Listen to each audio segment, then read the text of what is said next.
finished the story. Right, so we are back again.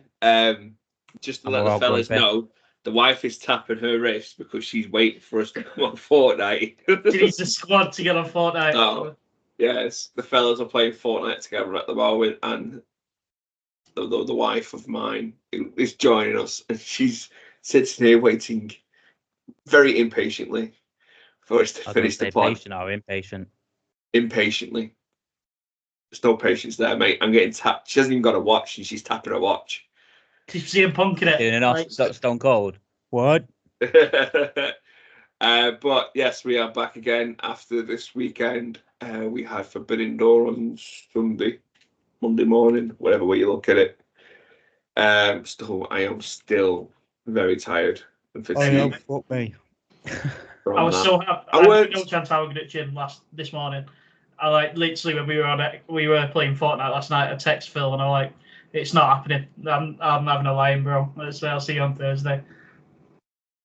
I had a bit of a lie-in today, but yeah, it killed me because obviously I had a lot to do yesterday and went down.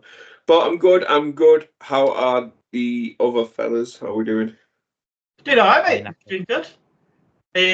A little bit of a surprise. I actually bought my Elgato card this morning, so streaming will be a go. Ted the Tank will be streaming. Link it down below. Some video games. I'll link it down below for you. Yeah. I'm probably gonna do 1 day a week to start with. Then we'll see where we go. Sweet, nice one. Yeah, we'll link it down below. Promote it every week you're on, mate. On the episode if you want. You're one of us. You can promote your own stuff. We are cool.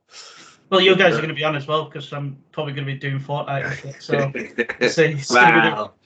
you ain't going to last very long without getting a band if you're playing with me and him. Yeah. Did you not hear last night? I'm probably going to stream on YouTube, which are a little bit more lax than Twitch. So, I think that's probably the best thing for us. But yeah, no, we'll stream. We can even stream your channel. We can link it through to here as well somehow too. Yeah. So people that want to watch us piss about Fortnite as well can do that too. Well, this is one of the things I want the guys in the comments to put in is, do you want to see us? Obviously, we do the wrestling videos. There's a lot coming this week. But in general, do you want us to do some streaming?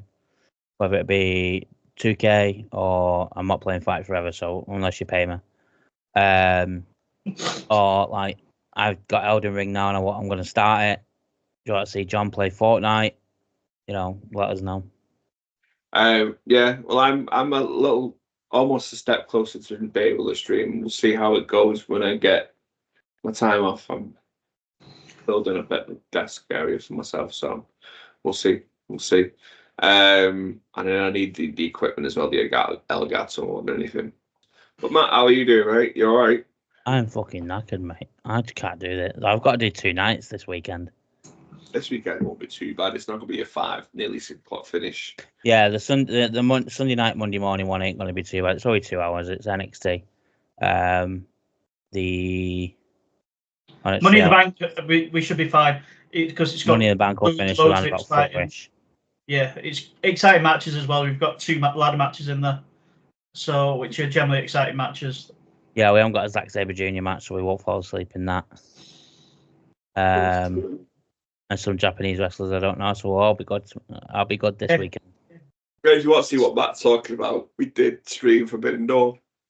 It's on the channel there if you want to go back and have a bit of a look at how we got on. Honestly, I'm not going to lie. We got zonked about halfway through. The energy dropped massively.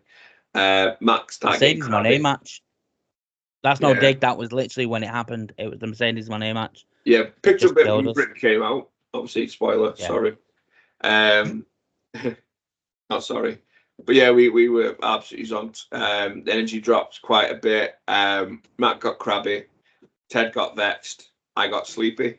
Yeah, because I was copying strays all night. Like literally, I was just catching bullet after it's bullet. It's not our fault you missed Brie Bella come back, make a debut in AEW, is it? That were jokes. That were funny. And then Joe Hendry. I triggered him, so I took that as like an achievement that I was able to trigger Ted. Yeah. There's got not many people out there can honestly say they triggered Ted. I am the more laid back, nice person, but the shots I was catching for NJPW the other night, I was ready for throwing hands. Hey, he was throwing shots. I know I did as well, actually. Yeah. I mean, I'm throwing shots that I didn't like it. I would literally just said it's not my cup of tea, so I don't think I'd ever go out my way to go and watch it. Yeah. So honestly, it was good having ETC though dropping again. It's like 3 streams. I know we were late, but that's 3 streams in a row that he's popped into the chat and stuff, which it's got the energy level back up. I feel like towards the end, definitely. Yeah, he's a good lad around. So we are watching this ETC. Thank you once again for coming in. We do appreciate it. Thank you, everybody that popped in. Yeah. 280 views I saw last time I was looking at it. It is now on 326 with 10 likes. Go on, lads. I believe we got some new subscribers as well this week. We're on 87 now, whereas before we started it, we were on 82. So yeah, so thank you to all the new subscribers and the current ones as well. Also, we love you all. There will be some sort of giveaway coming soon as well once we hit a certain limit. And we also said, and this was someone in the chat on. I remember now what you're going to go with. On when we watched AEW, is that when was it 1,000 subscribers we get to? We're going to do a cosplay, and we all got to choose who either one of us is. Can't wait to see Ted as Nia Jax. It's going to be absolutely hilarious. Can't wait to see you as Ronda Rousey. Can't wait, mate. I've got the tank top ready. I can't wait for it. It's going to be great. I can't wait. Can't wait to see you dressed up as CM Punk. I'll take that compared to Ronda Rousey and Nia Jax. I'm good with sitting as Punk. Why? I thought you got to sit there in trunks. I thought I was Bubba Ray. I thought we decided against Nia Jax. I thought we went because obviously with my beef with Bully Ray. Nia Jax is more funny. Yeah, but you remember actually he's right. I did say to him we'd have to sit and hold a table all night on the stream. Oh yeah, no, we did. To be fair, fair play. Fair enough. I don't know whether to go all out and see if Sam can get me a table from Future Shop. So I've actually got a legit wrestling table that I've got to hold. But yeah, and also we, as you mentioned, Future Shock, we are at one of their shows this weekend, so there will be a bit of a vlog coming, whatever way that looks like. We get 200, Clash gets released. Yeah. So on the Clash one. But yeah, we're going to Future Shock. End of the line.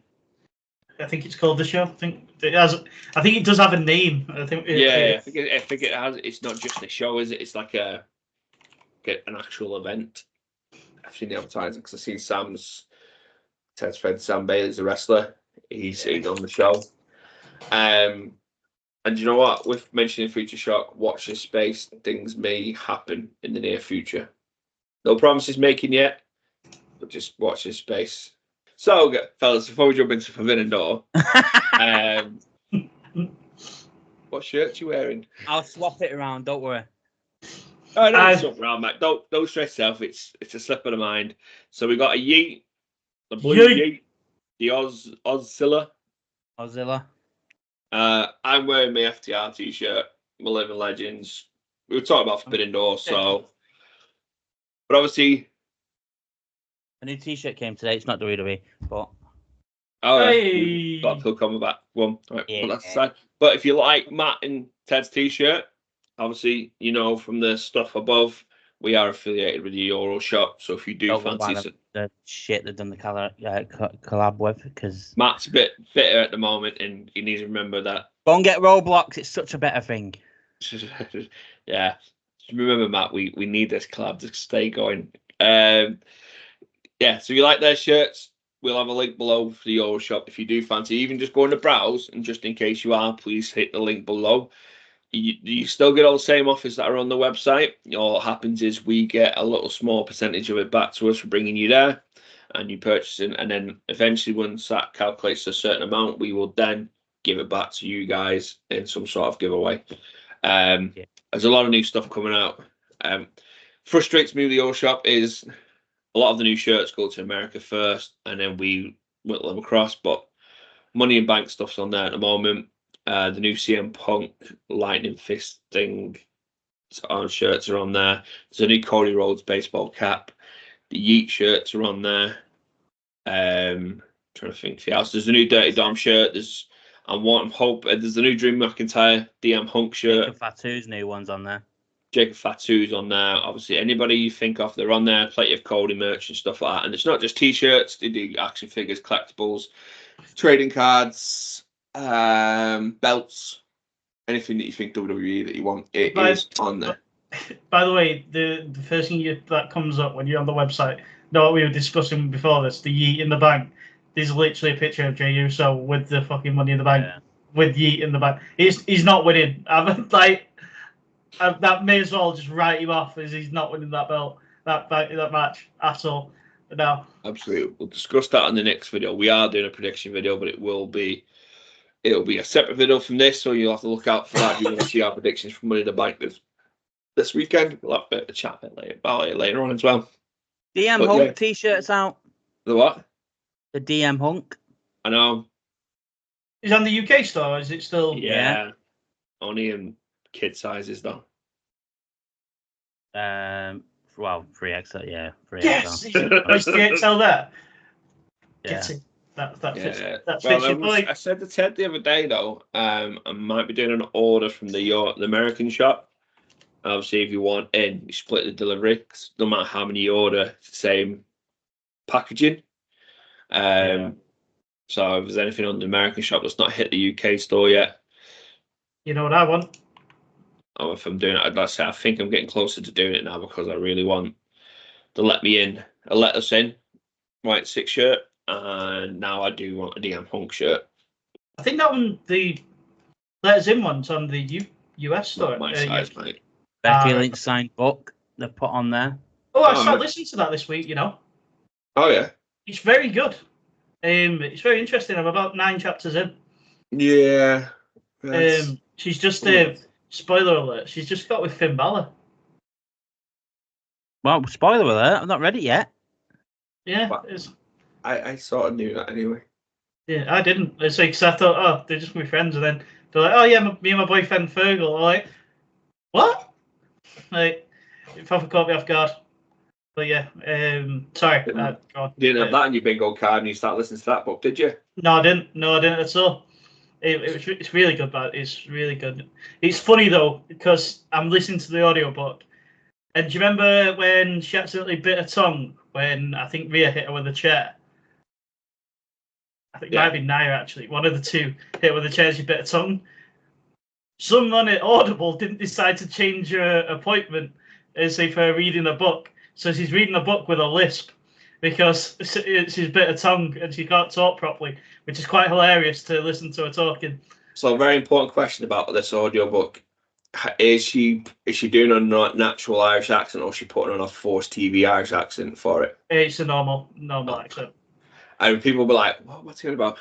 When she speaks on TV, it's a heavily put on, almost deeper voice that she does.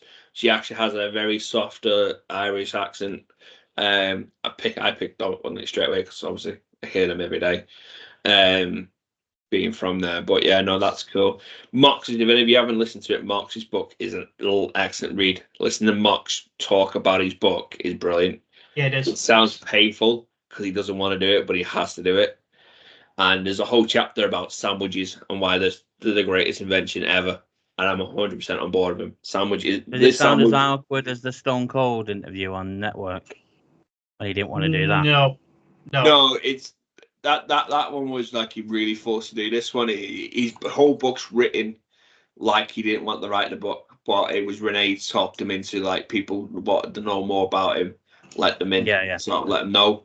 It's really good. He has spots throughout the whole book of like his favorite movies. Like he'll do literally like a 1-page, 2-page thing on a favorite movie or a favorite album and stuff like that. And like I said, there's a whole chapter on sandwiches and why they're the greatest inventions of all time.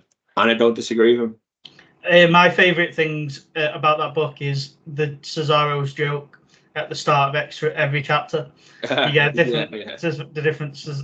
Claudio joke. The whole chapter about Big Brody as well. Yeah. Somebody else, I can't think who it is. He can hear he struggles to read that. Yeah, so it's that's another good one. And I've only done the only one I've done is Big Drew's. Big Drew's was excellent. Yeah, Drew's is really good. I've read the books. I've read the books. Yes, I have actually read a book now. I can actually say I have read a book. I'm proud of you. I was proud of myself. Good. It's really good. It's really, really good, that book. For people that's wondering, why is Matt proud of John reading a book? I am dyslexic. I struggle to concentrate, and reading is you can carry a game of Fortnite, though. I'll tell you that right now. I struggle to concentrate on reading. It's too hard for me. I don't read anything. I read comics because there's pictures and it's colourful and engaging. But reading a book is a lot for me. But the Young Bucks book, it's well written. So the chapter by Matt, a chapter by Nick, and it's literally like they're speaking, and it's written down. It's no ghostwriter. They've read it themselves, and they talk about a lot of things. They put like key matches in there. They've done a whole like index of important matches in their career and stuff. It was a really good read. So yeah, I've read that one. That is the only book I have read by choice. I know, actually, that's the line. The only book I have read by choice or even read, because even in school I didn't read the books they made me read. But yeah, cool. Chip, though. I'm proud of you, John. I am very proud of you. Didn't read them, mate. Biff and Chip, mate. I didn't read them. And that's to the extent of it, I didn't read them either. I used to get my mum and Sam a little reading record so I can get a new one. Can't remember the others. But yeah, anyway, move on from my dyslexia. Back to where we were at a second ago. Forbidden Door. Sunday/Monday morning for us. I thought it was a good show. I know Matt was saying a moment ago, obviously it was an okay show. He's not too keen on the whole Japanese side of the wrestling, and obviously said's a fan of the New Japan. I don't mind it. I don't mind, but I'm not like you, Ted. I won't religiously watch it when it's on. So was it Resurgence? Yeah, Resurgence was the last one before, wasn't it? Yeah. So I watched Resurgence because we had matches with Eddie Kingston in there. Mox was in there. So I watched that. I didn't watch the last one. Previously, the Eddie Kingston match was sick. The Eddie Kingston match on that card were amazing. With Gabe Kidd, it was very, very hard hitting. That's where he got injured in that one. Prior to that, I watched a lot of when the Young Bucks were there. Obviously, because I started following them everywhere. Watched as much as I could. Obviously, with Kenny as well being out there. And then Ospreay every now and then. The Book and Ospreay match that I'd be like, oh shit, I need to watch that, and I would do. So yeah, I don't mind them. But this show I enjoyed this weekend. I enjoyed this show. It was a good stream, even though we were asleep. It was nice spending some time with you two pricks. I don't see you a lot, so it's nice to spend an evening chatting wrestling with you. Yeah. I mean, listen, the matches I enjoyed the most were the ones that had most AEW in. The Elite match I thought was quality, and I really loved it. Really good match. I'm really sure like the match. Yeah, Big Dave didn't like it, did he? Match at night. And Swerve and Ospreay. So I've got the card here, so we'll run through the card. So the only gripe I've got with Swerve and Ospreay, it was fantastic. It was just the end. The end. There were too many finishing moves, man. Like, just chill. Like, you had to do something big to keep Ospreay down. Get it? But he didn't need 16 finishers. Like, he's not the Undertaker, is he? Let's face it. Yeah. He's not the Undertaker. Where you need to do 8 million pedigrees just to keep the man down. Yeah. Back in his heyday. Yeah, I think the issue is obviously too many false finishes. I think it's over. It then extends the match way further than it needs to be. With the Ospreay Swerve match, it started off really well, then it got really good, but then went on maybe 5 minutes longer than it needed to do. And that's my only. I enjoyed it massively still. But I've got the whole card here, including the 0 hours. So we'll roll through it then quickly. So we opened up with Kyle Fletcher against Serpentico. Kyle Fletcher beat Serpentico. No way. 3 minutes, 10 seconds. Yeah, 3 minutes, 10 seconds. Long and then time. we had the Kings of the Black Throne, which is House of Black, but it's only when that's what the name is when it's Malachi and Brody tagging. Tamori Ishii against Kyle O'Reilly. Broderick Strong and Gabe Kidd with Guido, Matt Taven and Mike Bennett, and Private Party.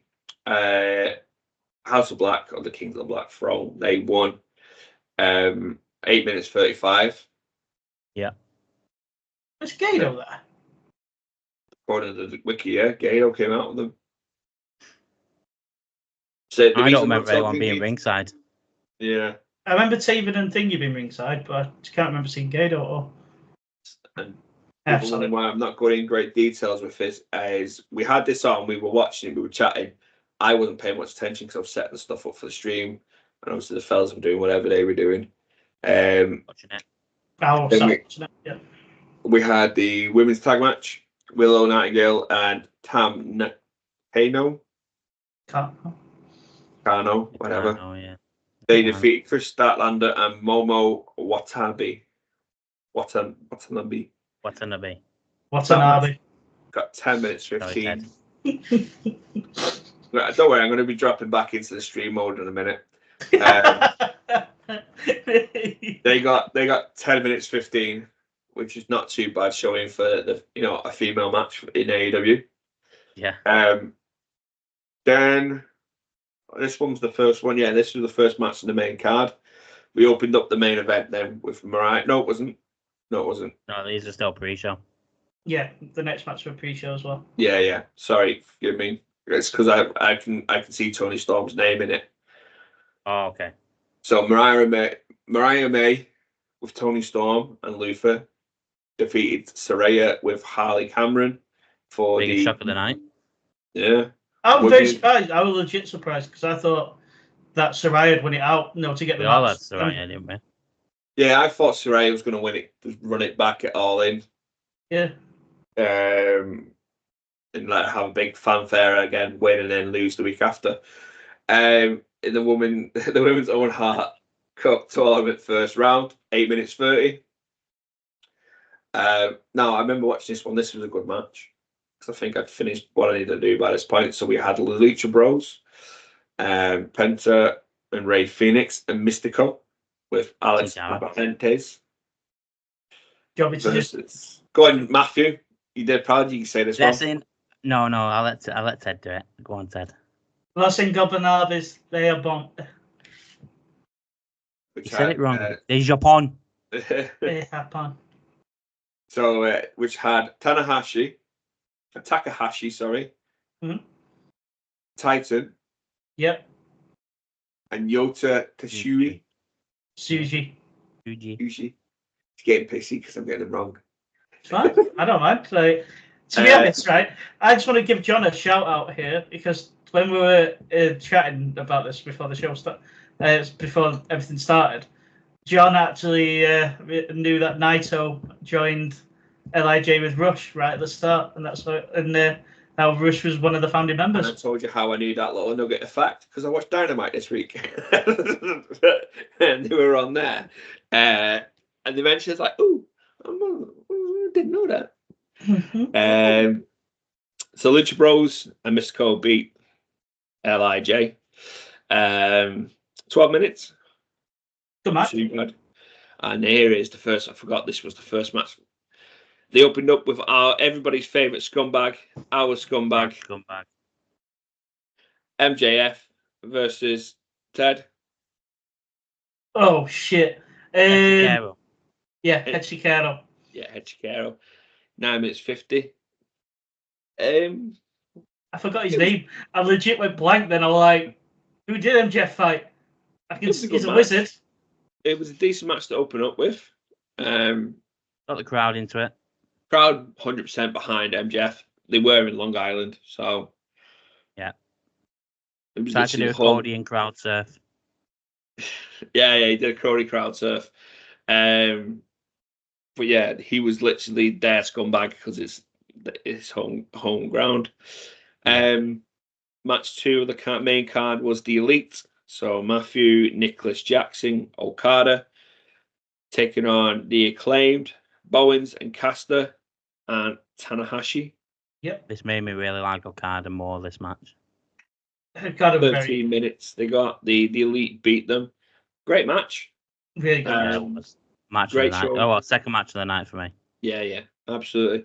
Great match. Anthony Bowens, once again, just showing how he is more ready and capable to run on his own. Caster just reminded me I'm not a big fan of Caster and his rapping. I think Caster would earn more respect from the wrestling fans if he dropped the wrestling gimmick, the rapping gimmick. Yeah. I think he does it anyway. And that's not just something they're making him do for it. I think he raps anyway. But so for me, he mentioned Cena. Cena spoke to him about his raps a few times and messaged him about him. And he's got tips about releasing album stuff because Cena's released an album, hasn't he? Great album. Fucking Jane Yang is the click. Carry on. So for me, right, I don't know, probably an unpopular opinion with the Acclaimed, but Max Caster feels very much like just an Enzo to a big Cass. I agree. Yeah, he's just a mouthpiece. Whereas like Anthony Bowens is the talent. I agree. Yeah. But I also think Bowens could handle himself on the mic happily now. I think he's comfortable enough. He gets the crowd more hype. When Bowens gets the mic given to him, he gets the crowd more going than Caster's shitty bitching rap. Because that's literally all his rap was this week. Yeah, he just said bitch a lot. Which one a madness. I think he said bitch about 10 times, 20 times. Like, at the very least.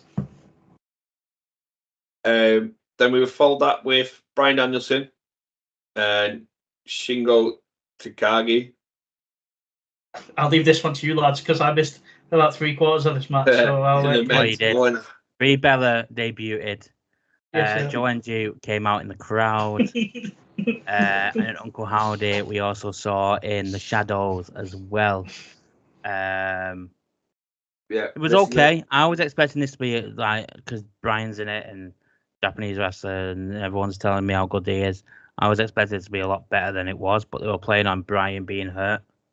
That's what I was going to say. So this match had so much potential to be a very good match, but the fact of playing on Brian's injury, it's sort of, I get it. Right? We all know that Bryan Danielson is one bad move away from being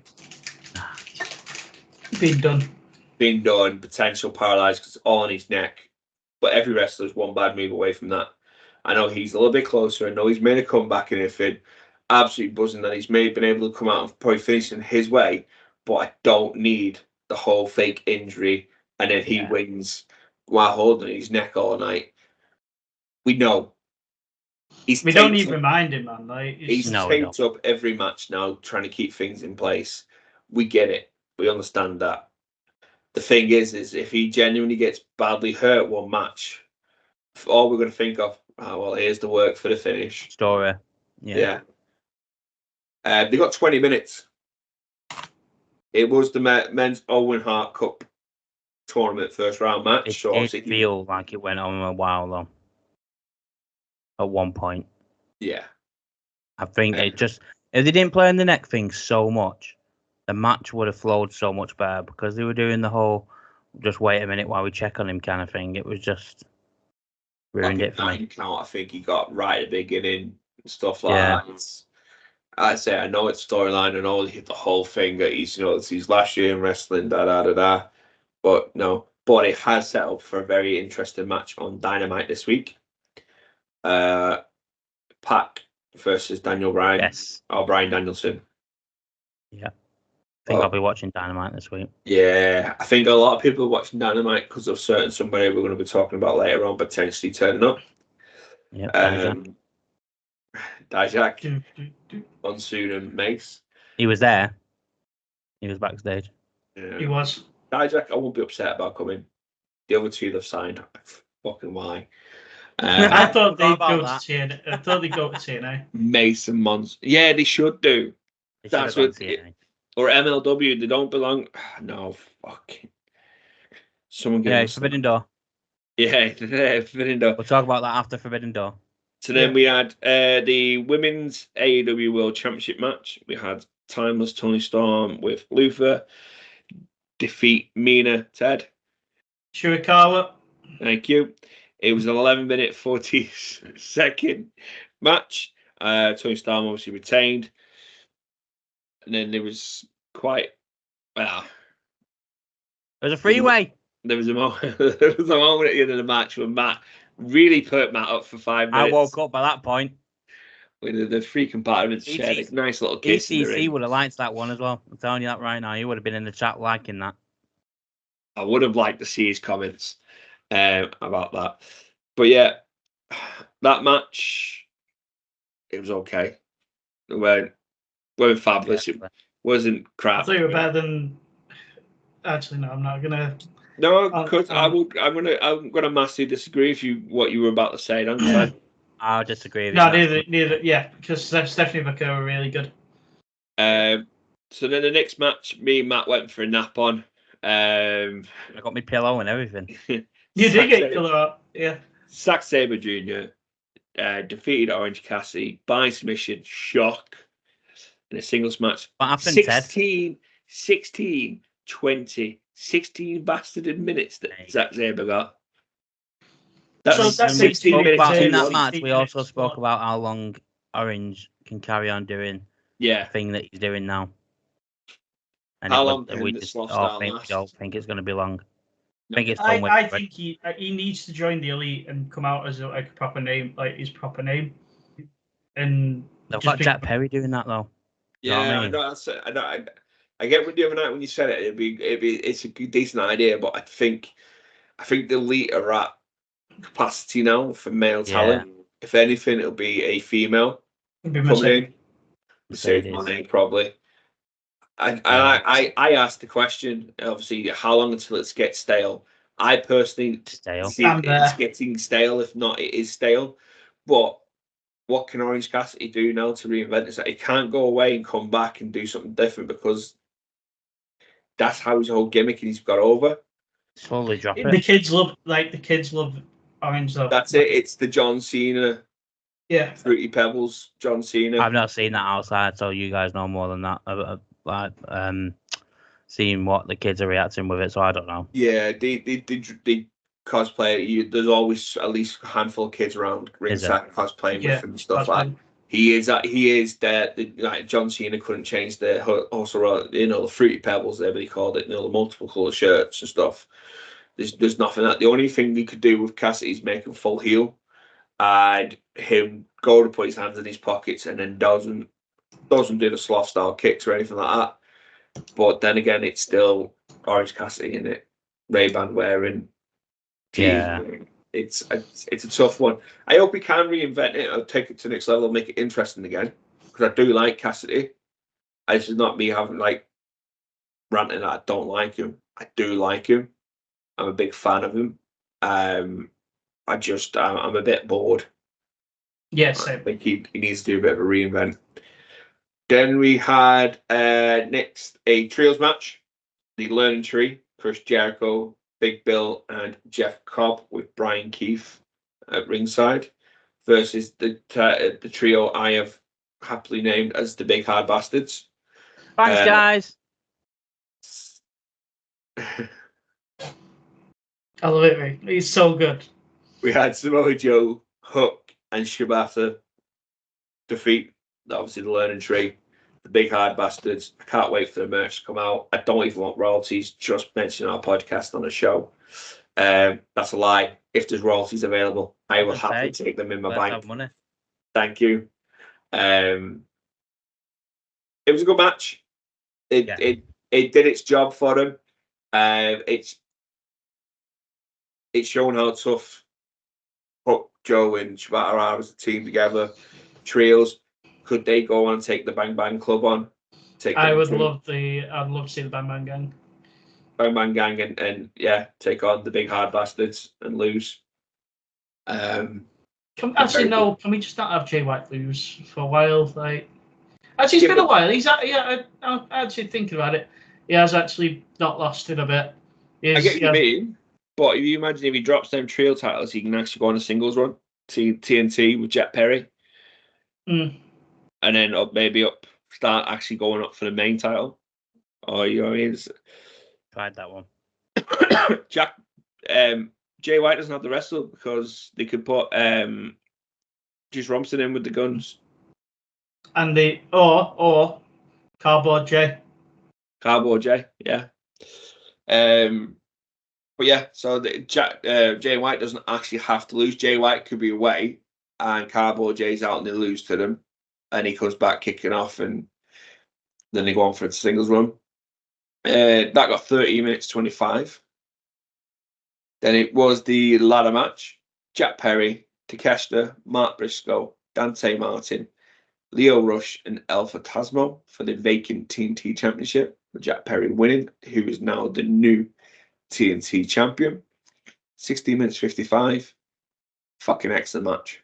It was really good. That spot, that Takeshita when he absolutely threw thingy through the table were insane. I was ready for Takeshita winning at that point, and I wouldn't have minded. At the end of that, I was upset Takeshita didn't win. I think Takeshita's off for the New Japan World Heavyweight title, though, isn't he? Thanks, that's his gold. Takeshita and Mark Briscoe were just murdering people in that match. Yeah, they were. Any opportunity to actually do harm was great. No injuries either, by the sounds of things, which is a rarity for a ladder match. Lio Rush, isn't he? Lio Rush had a good showing. Lio Rush was all right. Did he get injured? I'll find out while you're talking. Yeah, I've not heard that. Sorry, pal. But yeah, if you haven't watched Forbidden Door, you're like, I said this to my sister's boyfriend yesterday when he asked what matches were good and stuff, and I was like, oh, if you want to watch a match from Forbidden Door, and you're just like, why? That match, watch the ladder match, best match of the night, hands down. If I'm rating it 5, that would have got a 5 from me this weekend. I haven't done my ratings. I got too absorbed and too tired. I forgot to do them, and I didn't realise I was halfway through. But yeah, it was a good match. So he didn't. AEW. Dave Meltzer announced he had an injury. However, he then took to Twitter and said a couple of ice baths and I'll be all right. So Dave Meltzer getting clicks again. Then we had the When It Takes All match, the AEW TBS Championship and the New Japan World Strong Women's Championship. Mercedes Moné defeated Stephanie Vaquer by submission. I actually enjoyed this match more than I expected I would. Stephanie Vaquer's sick. She made Mercedes Moné look good. Yes, she did. Yes, and it's the first time Mercedes Moné's looked good in an AEW ring. Decent match. At one point, I did think Stephanie Vaquer was actually going to win, but obviously deep down, no, it wasn't going to happen. But we did have the return that blew all our brains. A certain DMD, Dr. Britt Baker. The doctor's now back in the house and had a bit of a stare down with Mercedes Moné. I'm hyped. I'm ready for this. Yeah, me too. Give me a lights out match with them. With the Doctor and Mercedes in a light out match, like she did with Fonda Rosa. I'm all over it. So I actually had a thought about this, about what I want to see. So what I want to see is in Mercedes joining up with the Elite as an EVP, as CEO, whatever. Then you have Britt Baker defending the honor of TK and AEW, and you have Jamie Hayter come back and start teaming with Britt again, and Natalia debuts to side with Moné as like the WWE quotes guys as saying, I think that'd be That'd be a nice little feud. No, because you're not the belt you want to keep on Mercedes now for a little while, like that build up, get a decent rating. It kind of keeps that ticking along, that rivalry, without the belt necessarily being involved all the time. I like the idea, but with Natty, I want, if wherever Natty goes, I want Natty to go on some monster championship run. I think Natty will go somewhere and she'll be the top female there, whether it's TNA, AEW. It will be AEW. Jordan Grace. Grace It depends how she finishes off. If it's left in good terms, it could potentially be TNA. Obviously, you can work with the NXT talent there. If it's not good terms, I think it'll be AEW. TJ's rumoured to be going with her though as well. Wherever she's going, TJ's going. Makes sense. I've not heard that one. Yeah, I've read a couple of times online this week that a lot of it, that they want to go there. Wherever it happens, they're going together. But then that's online rumours. Dave Meltzer. Yeah, I don't read his. I couldn't say where I read it either, but that's a good thing though for AEW if they got TJ backstage booking matches. Yeah, that would be again that'd be another Win-win good person to have AEW. around him. Yeah. Then we had the IWGP World Heavyweight Championship match with the champion John Moxley defending it against Naito. Naito won, which Ted well and truly predicted. I as well. Didn't. You had the inside line with me. I was sorting the dog out at this point, so I didn't really see much of this match. It was okay. It was good. So it was a very NJPW style match. Mox didn't bleed. No blood. Yeah, Mox didn't bleed. Mox did come out with his NJPW music, which I felt was quite respectful for Mox, not having Wild Thing. He came out in an NJPW jacket as well. Yeah. I'm really sad that there's only one. The G1 this year looks very light, and there's only one AEW participant, which is Takeshita, which is good. Don't get me wrong, I want to see Takeshita and say that's a great spot for him. But I wish there were a few more AEW guys back over doing the G1 again. Well, on that though, they did announce after this most Jordan's match, an AEW New Japan crossover Wrestle Kingdom Dynasty. Yeah, pay-per-view in Tokyo. Japan. Yeah, in Tokyo Dome. Yeah, the Tokyo Dome's quite a big one as well. So we have another pay-per-view announced for that one. So look out for the fellas streaming that one down the line. That will probably be me. You all have to get involved in this one. It's the reverse. But it'll be at 8 a.m. Like I said the other day, it'll be like 6:30 a.m. start. We'll have a look at it, mate, when it comes around. It'll be done by 11, 12 o'clock, guys. We'll be done by lunch. So. Oh, and if you don't want to get up and watch it at that time, you can watch the stream back on the channel. Hit the subscribe button, the bell while you're there, so you know when we're doing it and when the replays all go on. Mm-hmm. And then we had the final match tonight. We had Swerve Strickland, whose house? Ted's house. With Prince Nana take on Will Ospreay for the AEW World Championship. We spoke about it a few minutes ago. Strickland won, unsurprisingly. Yeah, I'm my winner as well. I picked Strickland too. He's the right winner. Yeah, the right winner. As much as Will getting it, I think everybody's predetermined Will's going to win that title all in. I don't think so myself. No, I don't. I think BD's now picking it up. All in. Big last final hoo-ha for fanfare for Brian. But as much as we obviously said it went on a little bit too long, it was a good match. At the same point, it was probably the second best match of the night for me. Yeah, definitely. Third. Elite was second. What did you put first? Ladder. Oh, yeah, shit, okay. Yeah. No, you're right. Yeah, yes, I will go third. Ladder, Elite, this. I forgot about the Elite for a split second when I said that then. So, yeah, It would be the ladder, the elite, and then this for me as well. The swerve stomp to Will on the table, perfect. Oh, it was so good. And the way Will caught it, I've seen clips of it again, and Will literally jumps to catch him pretty much perfectly on his chest, so he doesn't get stomped on the head through a table. Really well done. Great match. It was a good match.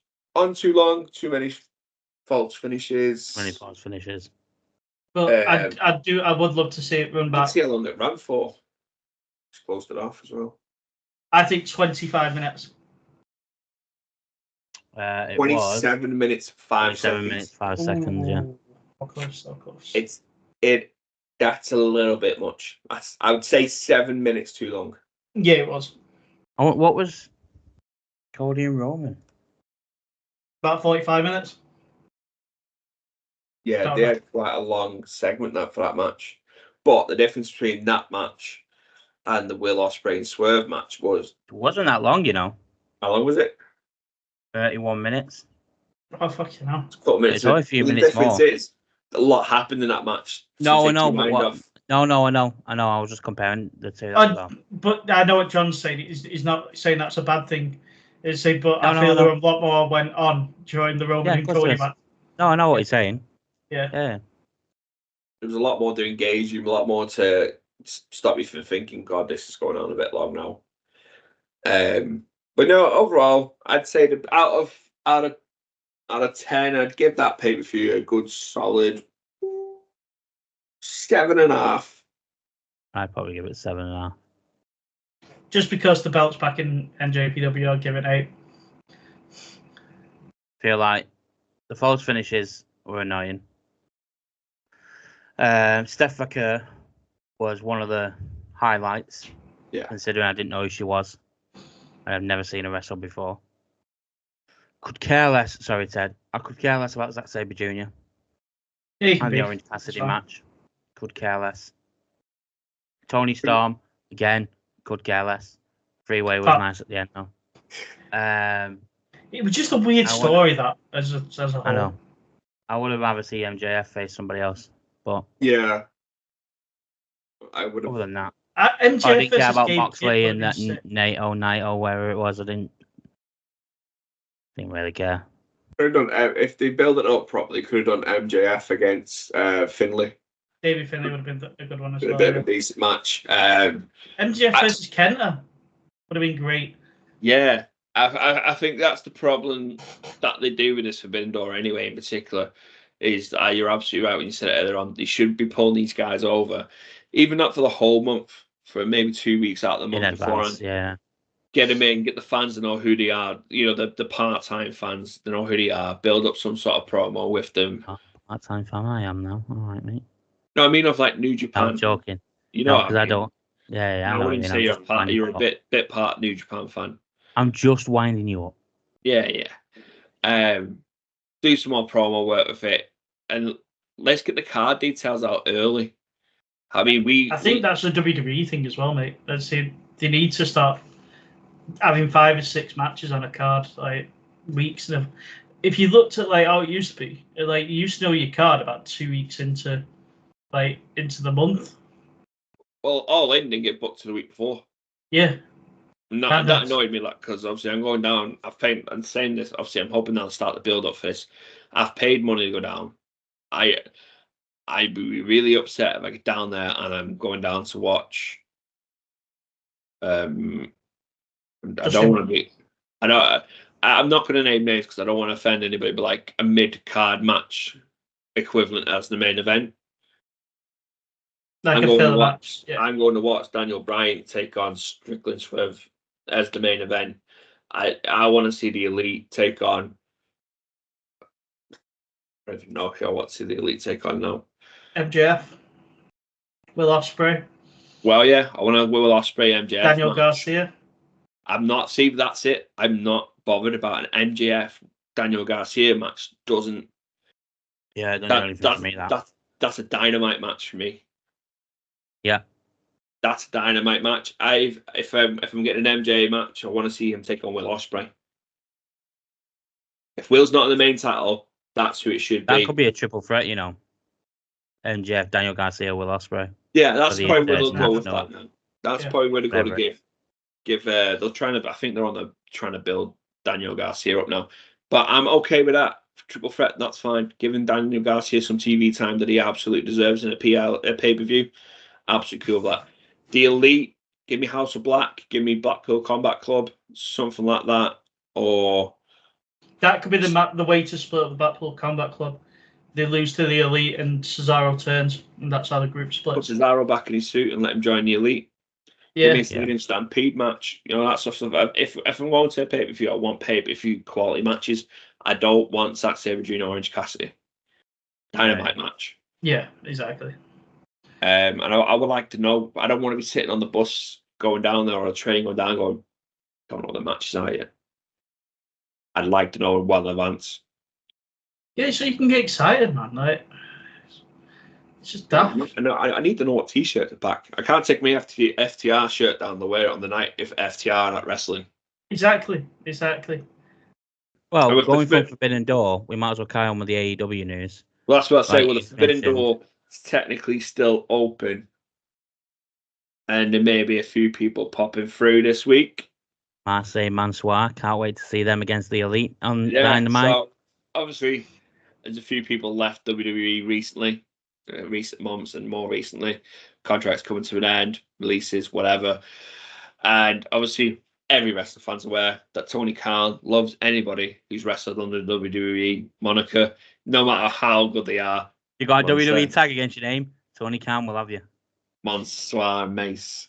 So it'd be really good so if he hired these two to just get absolutely shit mixed by Dijak, well, these two come out, Dijak absolutely just rinses them both. That's their only appearance. With them two. It's obviously they're saying that they're signed to an AEW contract. No, they've signed a Tony Khan contract. They could be Ring of Honor based, which I'm not asked about if that's the case. I don't need to see them on Dynamite. So for me, the thing that confuses me, right? There's another tag team that got released a couple of months ago that blow most tag teams out the water for me. With grizzled young veterans, man. They've apparently signed, mate. They signed, they've apparently signed, but then I think they want contracts like Pac and Will Ospreay, where they have time because they're opening their own company over here in the UK. Yeah. Oh, they themselves? Or is that they doing what? No. All right, okay. No, because that would have been made a bigger thing.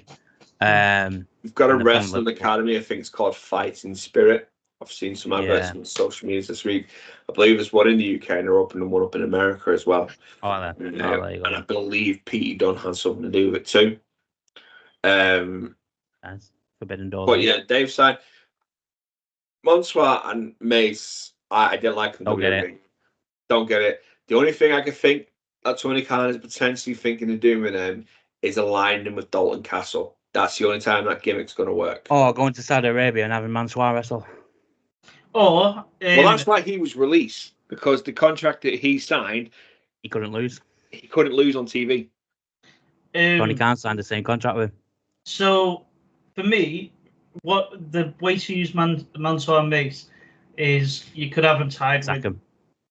No, you could have him as the fashion gurus to the Elite, and they're the stooges that get hammered by everyone. They're the new Brandon Cutler. Or aligning with Dalton Castle and make them the new boys. There's the door. Don't let it hit you on the way out.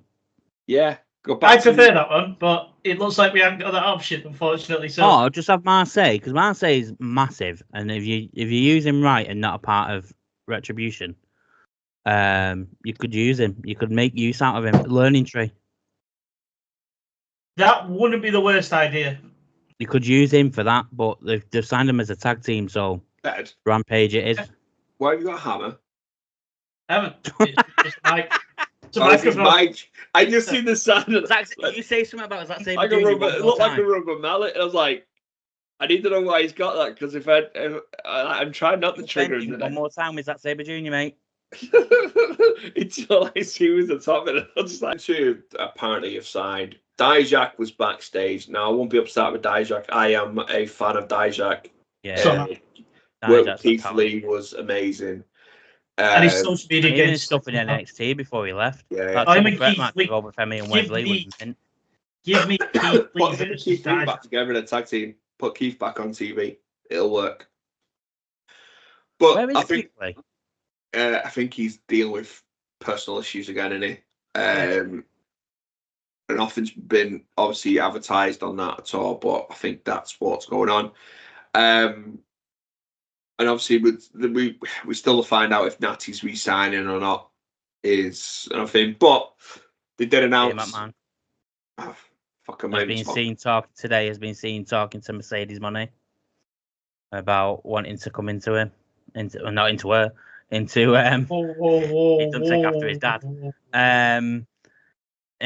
Going into AEW. No. Yeah, he could make Mansoir and Marseille into the next FTR. No. No. No, I think Shane McMahon causes too many problems. Like, no, for the whole I don't thing. think it causes like. I think the issue with it is one, his last name. Yeah. With the connection and what's going on, and two, let's face it. Before that Royal Rumble match, he's a good booker. He was booking stuff for Booking stuff for years. when the draft started, and then in the Attitude Era, he's helping his dad do stuff. So he's a good booker. The issue is his last name, and he'll want to be on TV. And I personally think then that could take away from Tony Khan being on TV. Yeah, put him in GM mode, sort of. I can get that maybe. The only thing is, I feel it's like almost like a taking the cake to Triple H and WWE. Going, It's a well, I didn't get put in charge when Dad stepped aside and So I'll go work for the other company. Vince Russo, that pops to mind.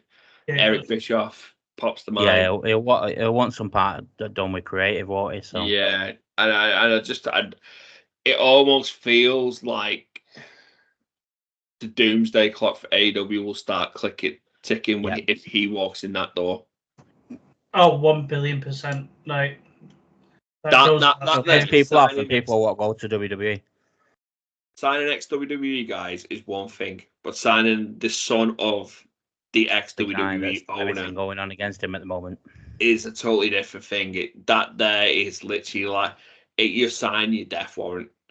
Yeah. For me. But anyway, move on for him. The more important one is a certain Ricky Shea. He is now a completely free agent, not tied down for no compete. Yep. Rumors are swirling about this week's Dynamite that we're going to get an appearance from him. Could he be Jeff Jarrett's mystery opponent potentially? Yeah, I wouldn't be surprised at that. In all honesty, I think it'd make a lot of sense if he was. But yeah, I think it'd be stupid, like, for us not to think that. Oh, I don't, and I actually hope they don't put him on TV for a little while. Okay. I want a pay-per-view return or pay-per-view debut for Ricky Shea. Like All In after if Will takes on Maxwell and beats him, Ricky Shea comes out. Or if Garcia and MJF team up together and start beating down on Will, Ricky comes out and saves him. Personally, I would like to see him stay off TV and debut at All In. Yeah, that's what I'm thinking. I think an All In debut, but in one way or another, whether he's the first man to take on Jack Perry, or whatever. I don't know if I'd want that. I'd want Jack Perry away for a while from that one. I think bringing him out on Dynamite, don't get me wrong, I'm going to put eyes on Dynamite, but I feel like it would be almost a wasted debut to a degree, because it looks like they're going to book Jeff Jarrett to get pretty far in that tournament with that interview this week. So if he goes up against Jeff Jarrett this week, I would sort of expect a loss on his debut, which you don't want on your debut. No, you don't. No. Set up well. I don't know where it's a tough one, to be honest. Like, where do I think they've messed up big time. Let's say with this, with the video of how well it was received. So you kind of now put into a corner. I think it will be Ricochet, and Jeff will lose that match. But they're going to have to do something big time with Jeff after the fact. I don't think they backed themselves into a corner.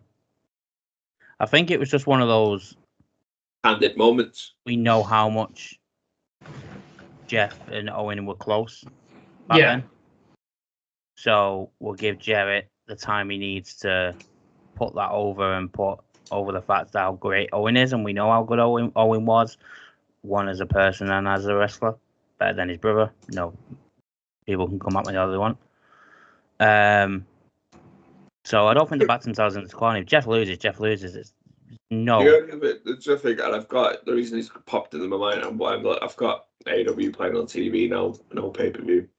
Could use that vacant space to return hangers. Yeah. But a brutal and like Hangman absolutely brutalizes Jeff Jarrett in the match because he looks like he's coming back angry, and absolutely squashes him. But absolutely gives him full on beat down, and then it gives Jeff Jarrett then a storyline to work with, chasing down Hangman. They're trying to take him on and stuff like that. And I don't know much about Hangman because when I started getting into it, I weren't never really. Obviously, I know bits about him, but so the thing is, you played one vignette. They had one vignette. I can't remember having one during Forbidden Door. One of the things I was meant to say before. One of the things that the AEW needs to stop doing with pay-per-views is going straight into a match. Let it breathe. Do an interview in between. Just do don't have that much of a card. Do interviews in between and let things breathe. Because going. Oh my God, Jack Perry's won the TNT title, and here's Mercedes money. And it's like chill. Anyway. Because some of that space could have been used for another vignette for Hangman. Yeah. Get him out at AEW, all in. He's got a bit of he has a bit of an original sick twist side. That's why he's called Hangman. They knew somebody up and hang him over the ropes. Yeah, he did it.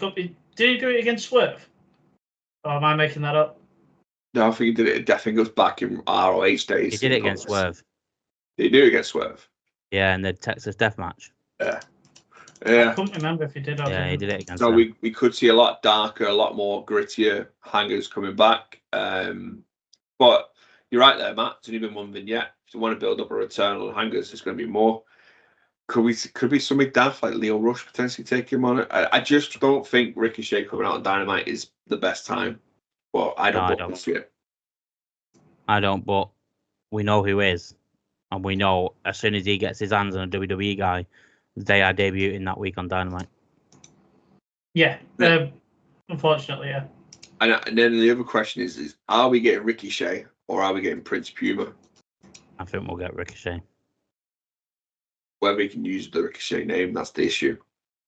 I thought he owns it, didn't he? No, I don't know. He used Ricochet beforehand? On the Indies for a small period of time. Prince Puma was his thingy in it. What's it called? Yeah. It's gonna be. I can't wait, mate. It's gonna be so good. Oh yeah, you got him. I reckon. I don't know about Dijak. WWE don't own Ricochet. What? Ricochet isn't owned by WWE. No. It's owned by Trevor Mann. Trevor what?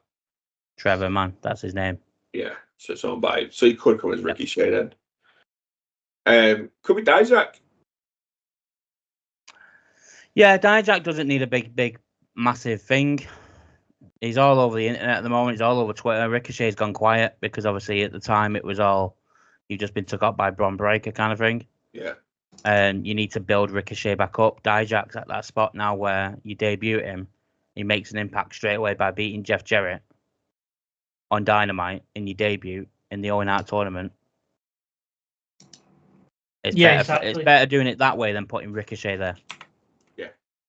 And I say I feel Ricochet needs like like a Britt Baker return, just a stare down with somebody, like even if it's like swerve at the end of the end of Daniel Bryan at the end of the match or something like that. Closing segment. He needs a just comes out, doesn't do anything, does very little, and walks off. That leaves the fans then like, oh, can't wait to see him next week on Dynamite or the week after or whatever. Great. Creates the excitement for him, and obviously touched on him. Obviously, we've got Raw this week as well, and obviously Braun Breaker's been at it again. His big spear. I haven't watched that Raw. I've got up and I've done my normal Tuesday shopping stuff, so I haven't watched much of Raw apart from the Y6 and the Seth promo. So, one of you guys want to break it down quickly for the peeps? Well, Braun. We said last week that Braun can't do anything wrong at the moment, and it's still true now. Yeah. He had a great segment with Sami Zayn. Obviously, he's facing him at Money in the Bank. It's been a good build-up between the two, to be fair. Braun's a beast, and we all thought that he'd start getting booed for Sami. The guy just still getting cheered. Even when he speared Sami, he was getting cheered. He's winning that. Spoiler alert! I think he's winning the title at Money in the Bank personally. But Braun's like, Braun will win the Intercontinental title, and by this time next year, he'll be the world champ at some point. White 6 again. The Bo Dallas thing, quality, absolutely quality. So good, it's so good, so good. I think after watching it, I think we'll get a actual on-screen appearance next week. I do. It's like he finally come to realise in that vignette. It's like he's finally come to realise that he's not speaking to somebody, he's speaking to his self, subconscious, his other half, his split personality side. And it was brilliant. And obviously, I don't know if you guys noticed it last week. We didn't mention it, but they're sat in the Firefly Funhouse. Yeah, they are. Yeah, the doors behind them. Oh, were they? Yeah. Noticed that. Yeah, so they're sat he sat there talking away to inferior darkness. And it's the door behind with the sign on the window on the door. So yeah, they're in the Firefly Funhouse. I saw the door. I just didn't see the window or anything around it. No, there's no window. You can't really see the windows. It's more like just like the white. It was like a white board or something, or a sign behind the door, or whatever. But yeah, so he's in the Firefly Funhouse as well. I believe the idea of them is it's not. He was always let me in. They want let. It's almost them getting out of there. So the characters as such have finally broke out from the Firefly. So another great promo from them. Great build up there. I love how they're doing the delivering of the video to Michael Cole. It was meant to be Pat that received the video. That's why Pat's had family. His father-in-law died, unfortunately. He's back next week. Yeah. Seth's promo, like I said, I watched that with with Damien and Finn. Showed a bit of dissent again, I think. That's going. Yeah. I think we could see this weekend. I won't be surprised. Finn potentially costing Priest the title. Not on purpose, but on accident. By accident, obviously, that takes Priest away from the Judgment Day. A lot of Liv Judgment Day stuff this week. A lot of Liv. There was last week. That's been for about the past month now. I've watched highlights more than anything for Raw. What else happened? Obviously, like I said, that's all I've watched. Ray and Dom for the 50th millionth time. It was just to get the whole story with Liv and Zelina. Liv and Zelina had a match for the world title. Mate, I know people don't think I'm telling the truth. It was a really good women's match for Zelina, considering she's not been in a proper women's title match since Rhea Ripley last year. It was great. Go and watch it. If you've got a spare, 10 minutes or something, 20 minutes, 15 minutes or something, go and watch it. It was really good. There's, you got nothing to lose. But it was all build up for the Ray Dom shit, and then Liv coming out to try and help Dom. Dom tried to help Zelina, but didn't work in the match with Liv. You started off the night with Jay within the crowd, and then he obviously came down to the ring. Gable came out and said that my family have left me, whereas you disowned yours. That's why the White Sixers come after you. Well, Jay turned around and went, I did what your family have done, and left an egomaniac and gone on my own. And then that's when the lights went off and the whole Wyatt thing happened. Drew is in the Money in the Bank ladder match. Yes, he is. Which, weird feeling. Punk's costing him. Yeah, 100%. And then the last women's spot went to Zoe Stark, which I'm so happy with. I knew you'd be buzzing with this one. Honestly, mate, did you watch that full match? Yeah, Zoe's really good, mate. She is good. Ivy Nile as well is great. I like Ivy Nile. I do like Ivy Nile. Ivy Nile's great, and Zoe Stark, mate. Zoe Stark's man. The Creed brothers have just been announced for Bloodsport. Who have they? That's interesting. So the Creed brothers are going to be a Bloodsport along with Shayna again.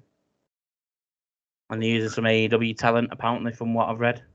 It'll be John Morrison, won't it? Or Johnny TV, whatever the fuck he's called. Not announced yet. But yeah. Is that in a nutshell? Think so. Yeah, what I've read this morning, you think you covered everything in a very good nutshell there. Yeah. Jacob Fatu, the wise man. Oh, so yeah, takes back till Friday then for SmackDown. We'll talk about that bit because it's the only worst. That's it. The whole bloodline. Well, Tiffany Stratton put on a very good performance in the Triple Threat Women's match to get put through to the Money in the Bank. I really hope she wins it. I really do. Yeah. And Naomi won hers to get through as well, which I was surprised with. I thought they were going to go with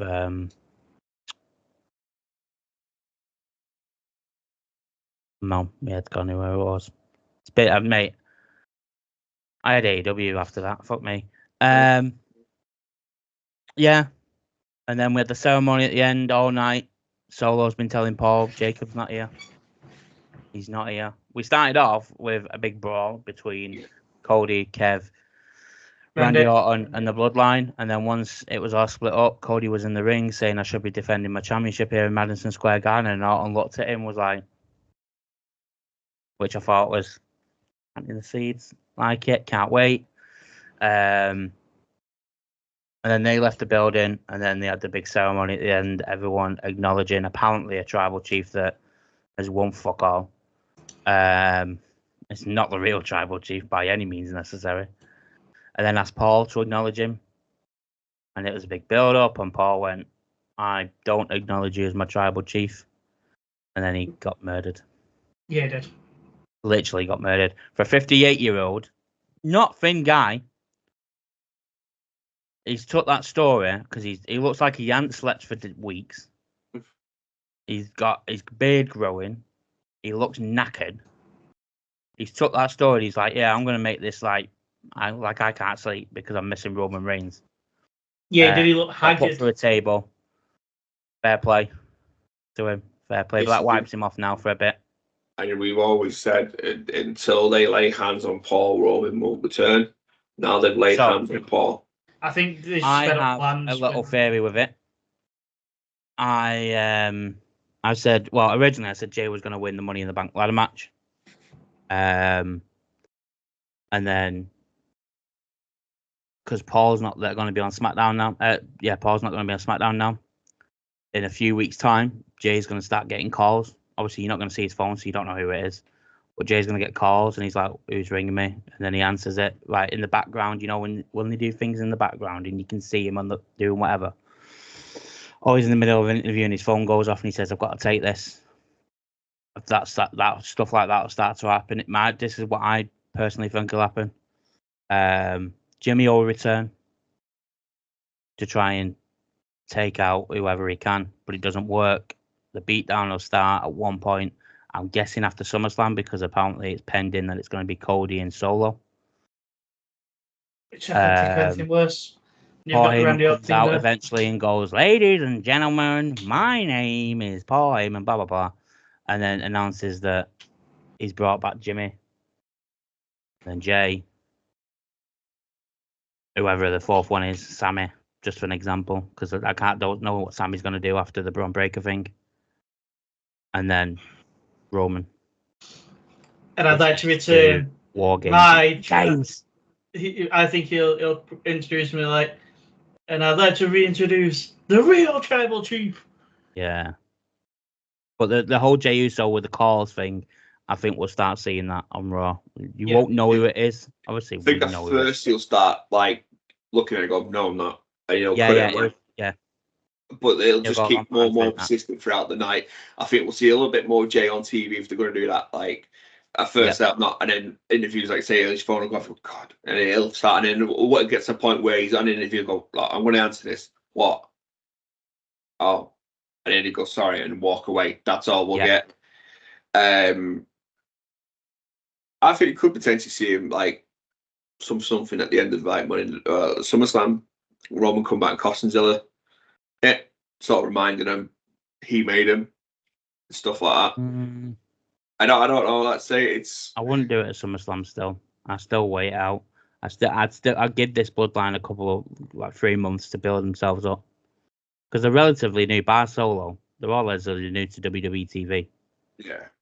So I'd give them at least till October to build themselves up. Possibly Bash in Berlin, because it's the first one in Germany. It's hard because I'll put the title on Solo to make it look legitimate, but I don't want that. No. It doesn't need this feud doesn't need a title to make it legit. No. So, as if you've been watching the last couple of weeks, we've been pretty much ending the video with what I want to say Matt's top 5, but I'm going to set the next one. So, the top 5 list that we're now doing.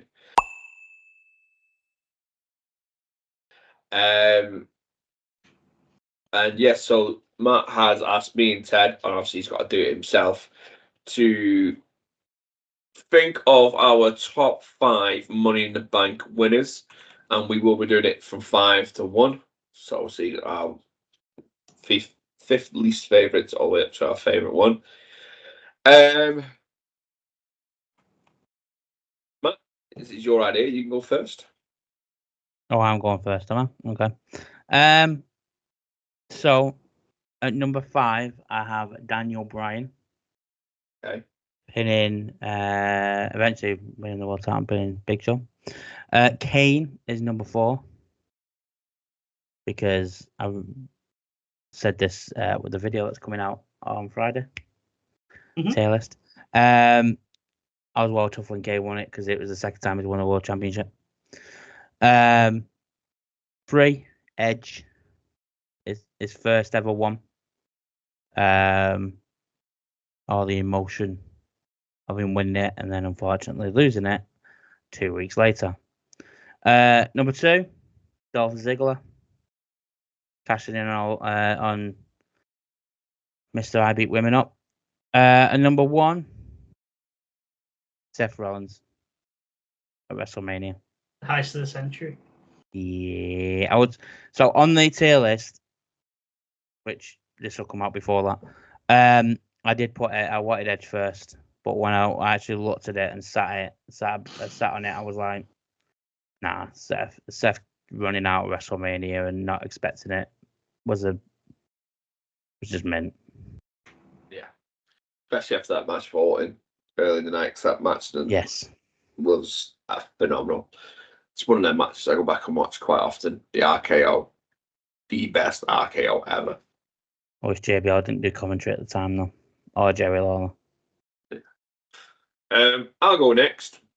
Yep. Ooh, okay. So I have Dolph. He hasn't done this on the fly, by the way. He's not done this one on the fly. The last 2 he's done on the fly. He's thought about this one. Let's see about it when he thinks about it. So it's not even hard to think about it. I couldn't.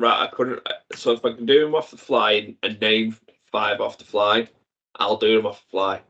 But because I couldn't name you 5 Money in the Bank winners from memory, I had to have a look. Didn't think deep into it. I glanced through the list and picked. So 5 Dolph. For me, Dolph winning was the beginning of Dolph's main proper push into his career. You'll see a repeat of this. 4 Dean Ambrose. The reason Dean Ambrose is there is more than sorry, something to speak the pod dog. I'll sort that in a minute. Dean Ambrose is there just because of the promo work before it, when all 4 or 5 combatants were sat on top of the ladder. And I'm a big fan of Dean / Mox as well. 3 Big E. Once again, the beginning of Big E's push. Well overdue, well deserved. 2 Edge. Without the Money in the Bank, Edge was on the right direction. I think the Money in the Bank just gave Edge that extra push, boost him up boost him above the, took him over that hill. Line. Yeah, we got to where he is now. Well, what he was, well, he got injured and then come back, and then it couldn't be a list of mine, and I had the option to put Seth at number 1 without me putting Seth as number 1. As you say, he was great with the briefcase though as well. It wasn't just the cash in; it was great with the briefcase around him. And yeah, the cash in is one of my favourite WrestleMania moments of all time. The cross-eyed, swinging around his head. And yeah. Let's be honest, he's one of the better recent years champions as well. In that carnation, the Architect was really good. So that's my 5. Ed? So for me, number 5, The Miz. The Miz cashing on Orton. Miz. Angry Miz Girl, the Face of Thunder, that run leading into Mania against take John over Cena. Daniel Bryan for me. Fuck. Then I'm really surprised at this one, Matt. Number 4, Alexa Bliss, for when she absolutely shit mixed Ronda Rousey with the briefcase, and she absolutely clocked her. It was I know, beautiful. but I was more chuffed to see Kane win a world title finally because he deserved it. Yeah. Then number 3, Dolph. When he didn't do it at Mania, I didn't think it was going to happen. And when he came out on that Raw, the noise in that building. It was for that. I don't think I could probably hand on heart, apart from probably Cody's return. I haven't heard noise like that from a crowd ever. Cody winning the world title or WrestleMania probably as it comes close to it. Yeah, exactly. Then number 2, same as you lot, Edge, the first one. The moment at New Year's Revolution when McMahon came out and we truly understood what the Money in the Bank, what it was. It was such a sick moment, and he were great with the briefcase as well. And number 1, Rollins. It's got to be the heist of the century. The whole moment. None of us wanted to see Roman or Brock win, and he was a fantastic third option that we didn't even know. I didn't want to see Brock or Roman at that point. I wanted to see Roman win. Roman and Brock, I wanted Roman. During that match, I was a Roman, 100% Roman needs to win, winning. 100%. I'll be really honest here, and this is probably going to might surprise you. I didn't like Seth Rollins at that time. I didn't. Didn't like Seth Rollins. Do you know what? Not to lie, I was getting in. I was coming around the Seth Rollins because at this point is when he stopped the whole Shield against him. He got injured as well, if I remember rightly, just before all this. And watching Raw every week and SmackDown every week, it was like it was missing something. It was missing the Architect, the mega heel that he was at that time. Yeah. For me. He was still on TV, where? No, he went away for a while. He was fighting Orton at that point. It would like the best RKO I've ever seen. I'm saying that when in the Architect phase before he won it, he got injured like way before WrestleMania. Way before WrestleMania, he was off TV for a few weeks. Oh yeah, when he first got yeah. So and then before he got injured, I was like, I can't stand this guy. Because he turned his back on the Shield. I absolutely adore the Shield. And I was like, can't stand him. I couldn't be doing with the whole authority, the J&J security. Really started annoying me. Then he was off TV, and I missed it. I really missed it. It's like something was missing every week from TV, and then he returned back, and I was like, it was him. And I was slowly going into it, and then this was the turning point of me becoming a Seth guy I am today. Yeah. And then obviously his injury, where he missed. Was it the following Mania he missed with his injury? Yeah. And the whole documentary about it and everything, and yeah, and that was it. That was me and Seth guy from that moment onwards. But yeah, no, that is absolutely my favourite one. It's one of my favourite matches of Mania ever, to be honest. The Seth and Randy one. So I said I'm going to do the next one. We sort of talked about this the other week, but I'm going to put a tweak on it. I want your top 5 most influential people on the NXT brand as a whole. I'm going wrestlers, not including you backstage, because we could rattle off backstage guys very easily now. But I'm talking wrestlers that have been more important when they're in NXT. What do you mean by influential? Like they put NXT on the map, or they put eyes on NXT. Right. Okay. So I'll word it that way. Top 5 people, because it could be females as well, that put eyes on NXT's programming, whether it's Black and Gold 2.0, or the current standpoint, or the original NXT. Your top 5. One. What? There is one from the original NXT. I'd have to think about the original NXT. Black and Gold's where I started.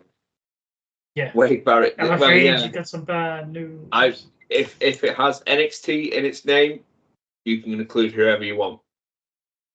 I'm not going to, but yeah. I get what you mean. The game show. Actually, there's 2 from the original NXT. Oh, is there? AJ Lee? In mind, it'll be Black and Gold. Daniel Bryan. Yeah, AJ Lee is more important. Carry on.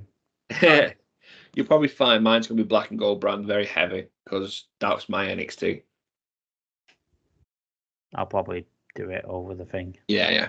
I'll go back. I'll have a good think about it. Because there's quite a few important, like you say, the Nexus, Wade Barrett, Daniel Bryan, Roman was there, Seth Rollins, AJ Lee, Rhea, Bliss, the Horsemen were all there. Drew's come through, Finn came through, Samoa Joe was there, Shinsuke, Sammy, Kev, Braun, Ray Deadly. Oh, dreadful. Top 5. Can we start doing it at top 10? Because this is for NXT. This is going to be fucking well hard. Well, this is why I'm thinking 5 would be make it more interesting, because you've got to really think about this one now. If you want to go to top 10 on this one, we can do a top 10. But we have to decide now, not in a couple of days' time. Now on the pod, because whatever we decide, and then we come back and Matt's done 10 and we've agreed 5. So put your hands up if you want 10. Well, you're both cunts. Look, right, we'll do 10. We'll do top 10. I was going to put my hand up, but I thought I'm going to see if Ted puts his hand up first, because then it winds Matt up. Do top 10. Junior shit. Top 10 most important people to NXT. I think we could see a couple of surprises here. On people's choices, because mine.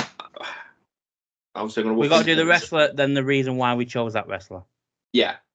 Cool. If you want, yeah. So I've just realised I've written my names out already, prepared, because I had them on the fly, and I think I've got 2, 3, 4, 8, 9, 10. Well, you 11. wanted to do top 5, Ted, so you do 5, and me and John will do 10. That's fine, because I'll just cheat. I reckon one of my high-ranking ones. He's currently sitting number 1, but he might twizzle back when I look in, read into it more. I don't think it's shocking, but you'll be like, "Oh, really?" I think mine might shock the system a little bit. Maybe. Do you know what? I don't even think it'll be like it. Really, it'll be like, Yeah, I get it, but probably not that high from you anyway, Matt. Ooh. So we're going 10. Yes. We spoke about this the other week. I think you want to know who it is 10. anyway. Okay. He's the reason I watched NXT, so. Yeah. You said this about 4 people, though. No way, Jose. No, wait. Jose. Adam no, Rose! Wait. Jose. Yes! Adam Rose is getting in. Whoa. An absolute banger. So I'm looking forward to that one now. Top 10. So we'll try and keep the pod reasonably shaved down so we can have a bit of good time for this top 10 next week. Shit, but yeah, the list is unbelievable. We'll more than likely cover off Money in the Bank at the end, like we did with Forbidden Bank this time. So when we spoke a little bit about the overall, we can shorten that down. We'll do like we did this week. We'll open with Money in the Bank, get Money in the Bank covered anything that breaks during the week. Ooh, years ago, I've realised what we can do. It's NXT Heatwave, so on the Sunday. So why don't we call it? We'll do a little bit of Money in the Bank. Then it's an NXT special where we speak about the Heatwave, and then we go straight into, let's say, the top 10. We're not free on Sunday, don't do it. No, I mean on Tuesday. Like, right, okay, yeah, Tuesday do that. Yeah, do it that way. We'll cover Money in the Bank and Heatwave this week, and anything that drops majorly important from AEW title. Yeah. Yeah, all ego title holder. But yeah, we'll do that. So the people know now. The next episode will be Money Bank, Heatwave, very heavy. Unless something massive breaks in AEW next week, we might not cover a lot of AEW in the next video. Might briefly. Their new debut on Wednesday. Yeah, briefly talk about what happened. Bit of a quick rundown, like Matt did with Raw this week. Like this happened, and then we'll cover it and it gives us plenty of time to talk about this top 10. But until next time, all social medias are down below. As you can see from above, the affiliation will be in the link. It'll be in the description below. Go and give it if you're going to use the EUROSHOP at any point, even if you just browse and use the link to go there. Get your merch, not this one, but what the fellas are wearing. Yeah. Good luck trying to find some of this merch on that website. You can see there behind Matt, obviously you got 3 out of the 4. Well, it's 5 there, isn't it? Yeah, there's 4. Yeah. There's 4 out of the 5. 4 out of 5. I can just see Finn's shirt. That's AEW. Breaking in with the X. But yeah, you can just see as well, just over Matt's other shoulder, for his shoulder as well, next to Priest, his World Heavyweight title from the EuroShop. Try ripping him off. I believe I didn't receive it.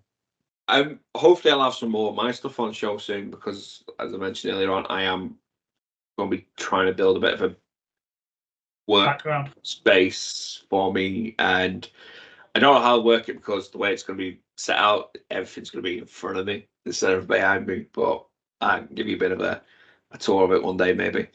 But yeah, so next time, don't forget to hit the bell, subscribe, and go follow the other social medias. Let us know in the comments what you think. Drop your top 10 most influential people of NXT below. And we'll compare. Anybody drops it in, we'll talk about your list as well. Oh yeah, we'll cover it in the show. But yeah, peace out, fellas. Peace. Peace.